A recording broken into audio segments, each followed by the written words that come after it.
اگر کوئی پہلے نماز نہ پڑھتا ہو اور ابھی نماز پڑھنا شروع کی ہو لیکن یہ معلوم نہیں کہ کتنی نمازیں قضا ہوئی ہیں، تو اب وہ اپنی نمازوں کی قضا کا حساب کیسے کرے اور کیسے نمازوں کی ادائیگی کرے؟ اگر یاد ہے کہ کب بالغ ہوا تھا اور یہ یاد نہیں کہ کب سے نمازیں چھوٹی ہیں، کتنی چھوٹی ہیں، کچھ پتہ نہیں، تو اب یہ کہ کب بالغ ہوا تھا تو یہ بھی شاید یاد نہیں ہوتا، یہ نہیں ہوتا، پتہ ہی نہیں ہوتا.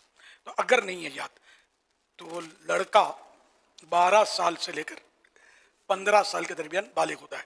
اثر بلوغ ظاہر ہوتے ہیں. اور لڑکی 9 سے لے کر 15 سال کے درمیان بالغہ ہوتی ہے.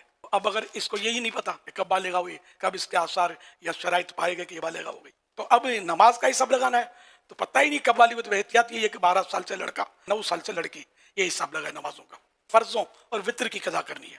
فجر کی 2، ظہر، عصر و عشاء کی 4 فرض، مغرب کی 3 اور عشاء کے فرض کے ساتھ 3 وطر بھی قضا کرنے ہیں. تو یوں یہ کل رکعتیں بنتی ہیں 20 ہے نا روز کی. تو یہ قضا کرنی ہے. اور اب اس وقت عمر کتنی یہ حساب لگانے، یا کب سے آپ نے شروع کی، اس سے پہلے جتنی بھی نمازیں بنتی ہیں یہ سب قضا. اور جتنی جلدی لوگ یہ سمجھتے ہیں کہ ہر نماز کے بعد ایک قضا کر لے، یہ نہیں ہے، بلکہ واجب ہے کہ جتنا جلدی وہ سب اپنا یہ بوجھ اتارے اپنے سر سے، قضا ادا کر دے، جلدی جلدی قضا کرے. بلا وجہ تاخیر بھی گناہ ہے. اس میں تھوڑی تھوڑی رعایت بھی ہے کہ جیسے رکوع سجود میں سبحان ربی الاعلیٰ، سبحان ربی العظیم وغیرہ، یہ 3 کے بدلے ایک بار بھی پڑھ سکتے ہیں. فرضوں کی تیسری، چوتھی، مغرب کی تیسری میں سبحان اللہ 3 بار سورہ فاتحہ کے بدلے یہ پڑھ لے، 3 بار سبحان اللہ.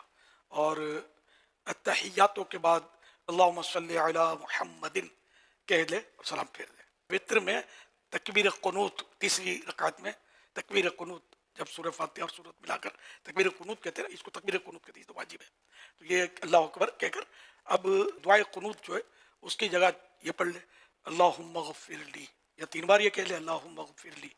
اور اب اس طرح رکوع سجود وغیرہ. تو یہ تھوڑی تھوڑی تخفیف بھی بیان کی ہوئی ہے. تو یوں یعنی کہ تخفیف مانے کم کرنا، کہ یہ تھوڑا جلدی جلدی آدمی پڑھ سکے. لیکن اس کا جلدی، کسی کو جلدی پڑھو تو دو سجدوں کے درمیان برابر بیٹھے گا نہیں، جلدی پڑھنی ہے. یہ تو واجب ہے بیٹھنا، جلسہ جس کو پورا بیٹھنا ہے، رکوع کے بعد پورا کھڑا ہونا ہے. یہ نہیں کرتے، سمجھتے جلدی، یہ جلدی نہیں ہے. اور اس طرح بھی نہیں بھگم بھگ کرنی پڑھنے میں کہ حروف چب جائیں اور معنی خراب ہو جائیں. پڑھنا اس طرح ہے کہ مطلب صحیح حروف ادا ہوں.